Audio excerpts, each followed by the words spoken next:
The voice cracked through the cold night air like a desperate prayer. She froze, 1 foot already over the edge of the rooftop, her hands shaking in the wind. She didn't know who the voice belonged to. She didn't know why he cared. All she knew was that for the first time tonight, someone sounded like they truly didn't want her to disappear. And when she turned, she expected to see a security guard, a stranger, anyone. But not a tired-looking single father, still in a loose work shirt, still catching his breath like he'd sprinted up all 10 flights just to reach her. She didn't know it yet, but this man, this ordinary man with a worn-out face and a heavy heart, would be the one to rewrite everything she believed about kindness, about hope, and about herself. Before we dive into this emotional story, don't forget to subscribe, like, and comment to support the channel Kindness World. Your support helps us keep sharing powerful, life-changing stories that remind all of us what kindness can do. She had come to the rooftop because it was the only place that felt quiet. Down below, life kept moving, people laughing, cars rushing, lights glowing as if nothing was wrong. But inside her, everything had collapsed. She felt invisible, unheard, and unbearably tired. She didn't want to die. She just didn't know how to keep living.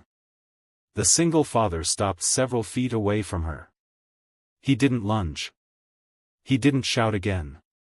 He just breathed out slowly, like he didn't want to scare her. "I'm Michael," he said softly. His voice trembled, not from fear of heights, but fear of losing her. "You don't know me. But, please. Just talk to me for a second. I'm begging you." She didn't respond. Her throat was tight. Tears stung her eyes.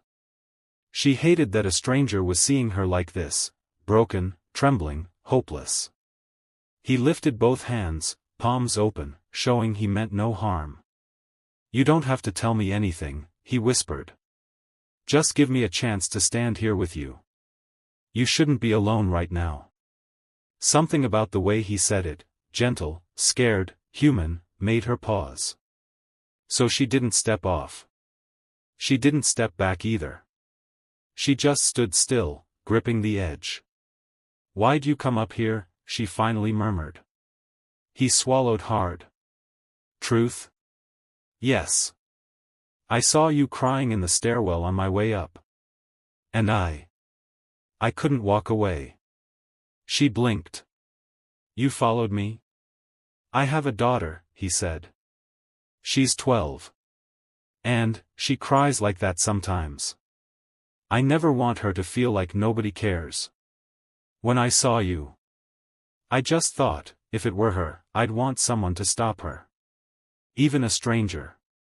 Those words cracked something inside her. She shook her head. "I'm not a kid." He took a careful step closer. "No. But you're someone's child. And you matter more than you think." Her eyes closed tightly. For a moment, neither of them spoke. The wind rushed past, cold and heavy. Then he said something she didn't expect. "I know that feeling. The one that tells you you're too tired. The one that says people won't notice if you disappear. I've heard it too." She looked at him, surprised. "You? But, you seem put together." Michael let out a sad, tired laugh. "That's the thing about pain. It hides well." He rubbed his hands together, warming them against the cold air. "My wife passed away 2 years ago. I work 2 jobs. Every night I wonder if I'm enough for my kid. Some days I feel like I'm drowning. Some days I feel like giving up too." Her breath hitched. "But, you keep going." "I do," he said. "Because even on the worst days, there's something worth staying for. But sometimes we forget that. And sometimes we need someone to remind us." Silence stretched between them again, only this time, it wasn't frightening. It was soft. Real. Honest. She slowly pulled her foot back from the edge and stepped onto the rooftop fully. Michael exhaled in relief, his shoulders sagging like he'd been holding the weight of the world. "Thank you," he whispered, his voice thick. "Thank you for stepping back." But she wasn't done breaking, not yet. Her knees buckled, and she sobbed, collapsing to the ground. Michael rushed over but didn't touch her, he simply sat beside her, close enough to feel like support, far enough to respect her space. She cried into her hands, years of stress, loneliness, and exhaustion flowing out all at once. He waited. Silent. Patient. Present. When her tears slowed, she whispered, "My name is Lily." He smiled gently. "That's a good name." She let out a shaky breath. "I lost my job. My apartment. I don't have family. I feel like I'm failing at everything."